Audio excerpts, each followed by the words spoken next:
electrician tongue, it thinks ahead. Each of these doors, these are secure doors, and they require a access control. Right.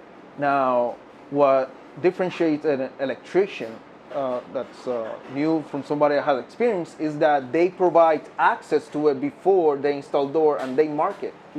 So if you go to the door on the outside, Right, which would be here. which will be here, you'll see he has a small mark on this side. You have to go this way. That one right with there? the Sharpie. Yes. Oh, this one right here. Yes. Okay. And this is what it looks like. If you look at this frame, he bored out the frame so that way you can fit the access into the frame of the door Okay, for so the access control. the important point is to mark it, bore it out, like this spot right here, so they can put an access control because Correct. you'll need some kind of electricity to have for the electronics for the door.